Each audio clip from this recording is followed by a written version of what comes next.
Hey everyone, and welcome back to another video. And in this video, I'm going to show you how to connect your TD Bank with the NerdWallet app.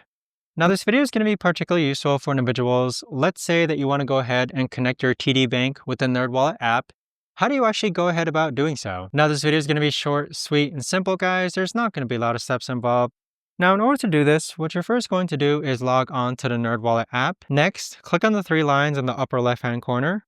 From here, click on Financial Info, then click on Linked Financial Institutions. Next, click on Add Your First Account, and then on this page here, it's going to prompt you to actually accept some terms and services. Accept those terms, then on the bottom hand side, click on Continue as Guest. Now from here, scroll down and you're going to see the TD icon.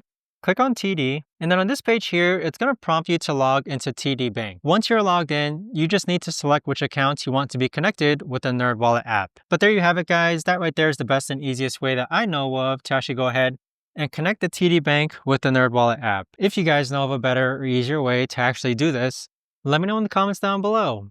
I would love to know. Thanks so much for watching, everyone, and I'll see you guys all in the next video.